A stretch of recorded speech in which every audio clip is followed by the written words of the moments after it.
Good morning. This is Jason Dean coming live at you again for another Film Fanatic show. It is Tuesday at 11:53, a nice fall day. So been a little cooler. Yesterday was a really nice, windy kind of autumn day. Really, I don't know, it was cool. It kind of really put me in I guess the Halloween spirit, if you will. It was great. I'm going to be doing every year for this channel. I always do a Halloween special. I usually always try to post the video on the day of that particular holiday. I typically, when it comes to holiday videos for this channel, I usually that's a big thing for me. I usually always do a big Christmas review or show, Christmas show for Film Fanatic, and then I always do a Thanksgiving show as well, and a big Halloween show, of course. And Halloween is obviously probably it's my favorite holiday, but that's probably the easiest thing to talk about as far as horror movies because I mean I watch horror movies all the time anyway. It doesn't have to be Halloween. I always think it's kind of funny when people, you know, only really dive into horror like in October, and it's like okay, that's cool. I watch them all the time, but I get it. Um, so anyway, and then Christmas is actually a really big show for me too because there's a shit ton of really great Christmas movies that I love, and I do really love Christmas. So I usually do a big show around that, and there's a ton of movies to usually talk about that. For Thanksgiving, it's a little bit. There's quite a few left. There's definitely some out there, but there's not as many, I guess you could say. So so stay tuned. Halloween is coming up pretty soon, and I'll be doing a big show on that and all those things. And today's show is the last movie for the new releases that I got at Opera House Video. I did two shows. This is going to be the third one. And again, I want to thank. We've gotten some new subscribers. We're almost at 600 subscribers, and when we hit the magic number, I will definitely be doing a special about that. But really, really appreciate all the support over the last few years. This is something I really enjoy. I look forward to doing it all the time, and I really want to thank everybody also all the folks who comment on the videos. Super fun, super fun.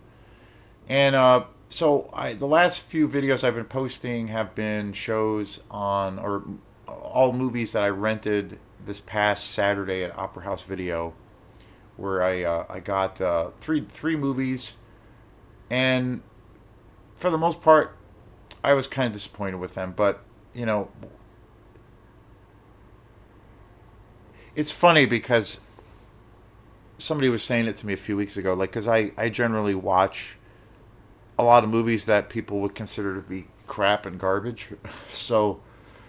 Because I just love exploitation movies so much. I just love raw, nasty, demented exploitation movies. I'm obsessed with them, and that's my go-to. But again, I watch all kinds of movies. I love big budget Hollywood films and all those kinds of things. But when I do reviews sometimes of like newer films, like movies I've seen at theater, or especially with movies that I rent, like new movies, I'm kind of critical and I kind of tear them apart sometimes, and it's just kind of funny. But anyway, I did the three shows, two other shows that I have done. I did one that's up now. It's been up for a couple of days for the movie Megan, which is a movie that came out 2 years ago. There was just a sequel that just came out recently, and I just watched Megan for the first time.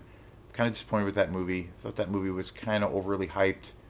But so that's up there now, and then coming up um, really soon. The video's done, but it's not up yet, and that is the new Steven Soderbergh film Presence, which is kind of this, I guess, the Steven Soderbergh version of a ghost story movie. That movie was okay too. And today's show is on a movie that I actually really enjoyed quite a bit. Although there were certain things about it I honestly was not a super fan of. Typically, when I watch a movie, I like to let the movie sit with me for 24 hours. I typically don't watch a movie and then do a review because I feel like it's, for me, watching a movie, whether I'm at home and especially in the theater, but, it's the same experience for me.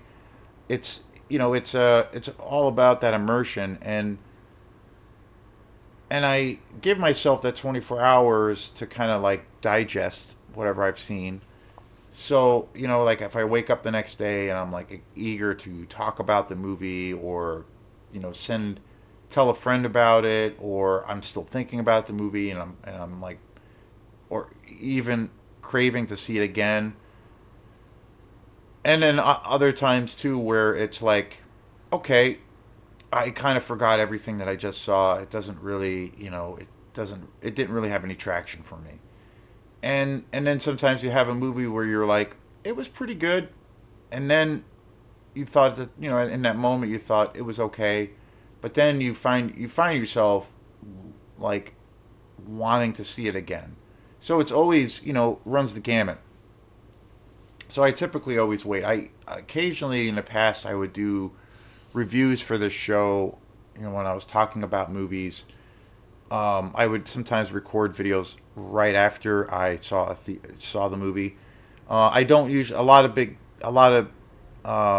time on YouTube now, which is a big trend, is people do the out of theater reactions, and which is cool. But I kind of feel like, I don't know, it's a little bit unfair to. Well, I think I mean, people can do it and that's fine, but that's a very popular thing, and I kind of feel like, well, I rather, wait and let it kind of resonate a little bit, let it simmer a little bit, and then wake up the next day and just be like, am I thinking about this movie or not? So, but anyway, um, and then so today's show is on Nobody Two, which stars Bob Odenkirk, of course. Huge fan of Bob Odenkirk. He is he's one of my favorites. Bob Odenkirk is probably best well known for Better Call Saul, which is the Breaking Bad spinoff, which oddly and surprisingly I have never seen. I've only seen part of Breaking Bad, which I thought it was really, really good. One of these days I'll probably finish it. I've never seen Better Call Saul. I've heard that's really awesome. Bob Odenkirk, I have been a big fan of his for so long, and the way I discovered him was his original show that he also starred and wrote and directed with. Is David Cross. David Cross is also I'm a huge fan of him. He's gone on to do so many things since then. Massive comedy career, television shows, movies. But him and Bob Odenkirk started this series many, many years ago on HBO, which was their first thing called Mr. Show with Bob and David. And it's like, I think it's the funniest fucking thing ever created, and it's totally deranged. It's just amazing. But that's, ever since then, I have really followed their career and have fallen in love with them. And it's really great, over the years to see them become these, really well respected, talented people in Hollywood, because they're amazing.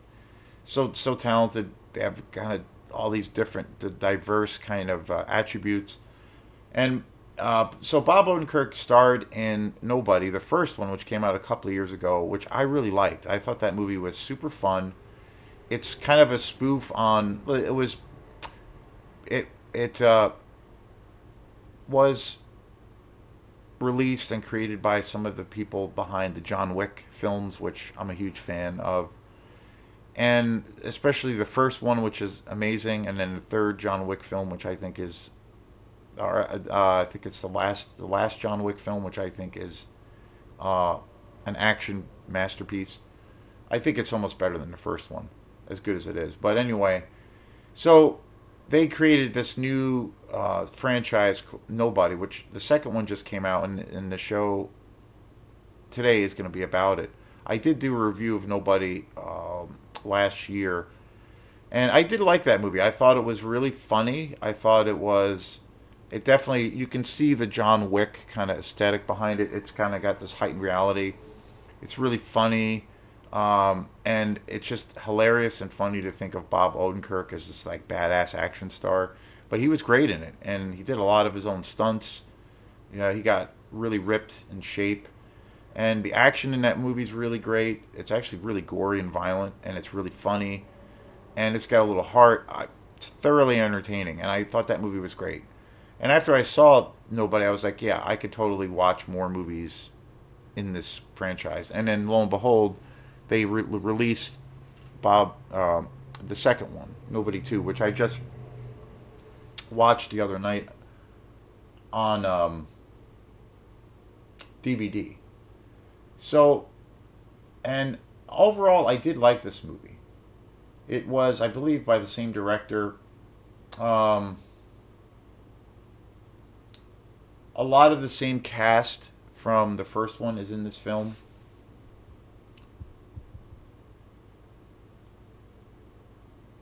We have, of course, the iconic Bob Odenkirk. Sharon Stone is in this, which was very surprising. She plays Landina, who is like the villain of the story. And it's also a return for Connie Nielsen, who I'm a huge fan of. Huge fan. Christopher Lloyd is in this also, another icon. Colin Hanks, who is actually Tom Hanks' son, which I always think that's funny. Um, and again, I like this movie. Overall, like it kind of continues the same storyline, and it's pretty fun. It's kind of lighthearted at times. There's some really great action. It's pretty violent too. Very stylized, very much in step with kind of the first movie, and and I love that they kind of incorporated a little bit of that John Wick carryover kind of aesthetic, but it's not like it's a totally different kind of thing at the same time. Um, yeah, I thought this movie was pretty solid, pretty good. And it's funny because when I watched it at the end of it, I was like, "Yep, this is good." I totally was on board for this film. And then after a few hours, and it's been a few days actually since I've seen it. I watched it. Today is Tuesday. I watched it on Saturday night, and I have to say my enthusiasm for this movie has kind of waned a little bit since it's kind of sat with me for a couple of days and whatnot. And I was thinking about it. What is it, or maybe what are those things about this movie that I felt weren't really great, or did not make this? And I have to say, I don't think this movie is as good as the first one. But again, if you look at it for face value, it kind of does serve its purpose. I definitely recommend watching this movie. I think out of the three movies that I watched, this is my favorite out of Megan and then Presence. At face value, it's just a really entertaining movie. It's fun. There's some good comedic moments and some really great action. Bob Odenkirk, of course, is great, and the cast is pretty good.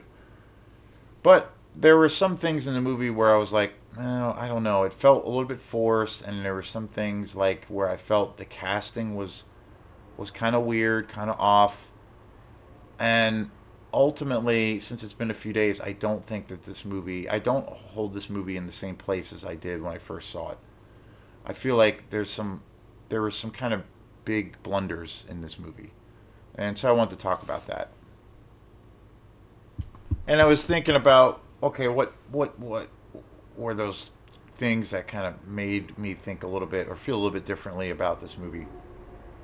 And I think overall, this movie isn't like, um, and I think the first one, like they're not like serious, they're just like they're not serious films, I guess per se. Like they're just really entertaining, for what they are, and that's great. That's really what movies, the main purpose of a film is. But sometimes a movie can have all of that, but it has a little bit more depth, or it's just like I don't know. There's something a little bit more satisfying about it. Like I feel like the John Wick films are like that. Like they're just really good action films, badass action, and that's really it.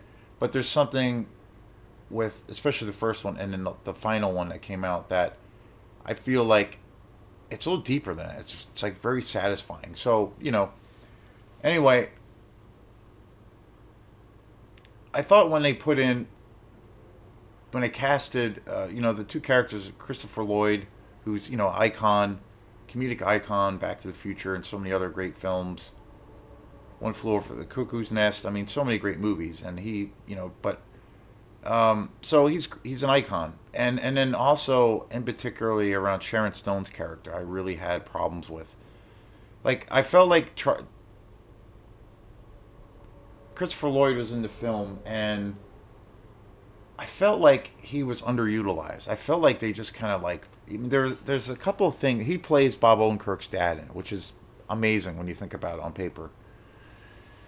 But I felt like he was just kind of in the movie and was just like he was just kind of there, almost like this weird kind of token by the studio, because he's a lot older now, and he's getting up there in age, and I just felt like he does have a couple of lines in the movie that are kind of funny, but overall, I just felt like he was in the movie and he wasn't really, he didn't really have anything to add to the story. He wasn't really um, that much of an important character. It just felt like they were just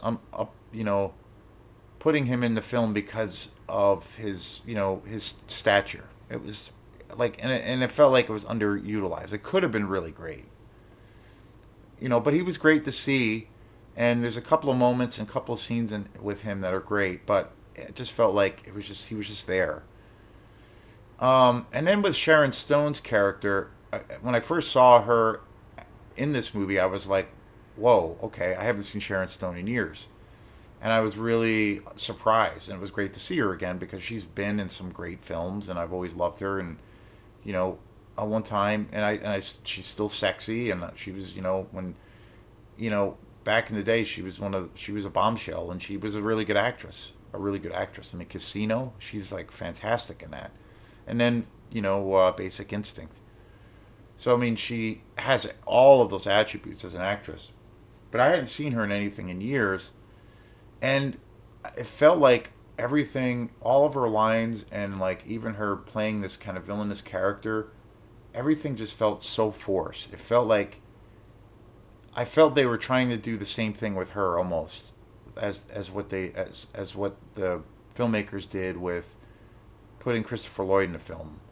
I mean, granted, Christopher Lloyd's way up there in age, and Sharon Stone's getting up there in age too, but she's still beautiful and a great actress. And it just felt like it felt like all of her lines, her whole character, her like even like how she would deliver the lines, and like her whole like reason that she was in the movie felt like it was forced, and I didn't really buy it, and it was just like it felt really convoluted. I didn't really have anything around. I didn't really feel like it was really believable, and she's a big part. Her character is a big giant part of this movie, and she's in the movie quite a bit. So it left me kind of cold, and it felt like whatever they did with this idea of bringing her into the movie was not really well executed or well done. I felt like her everything she said was forced, and they were just trying so hard, and it was like it wasn't. It was just a weird fit, and it never felt like it was connecting. Other than those two things, I really liked this movie. I thought it was super fun. There's some really funny moments. Some of the action is really awesome. The direction's really great. But these two characters, two very popular, iconic Hollywood actors, having them in this movie, total miscast. And I did not like Sharon Stone in this movie. And that's not her fault. I think it's totally the fault of the writers and the director. So I would recommend this movie, definitely, because it's fun. And definitely out of these three movies that I saw, it was definitely the best one. But I think it's pretty flawed, and at the end of the day, and I don't think it's as good as the first one, as the first Nobody. But anyway, thanks again, and we will see you next time. Peace.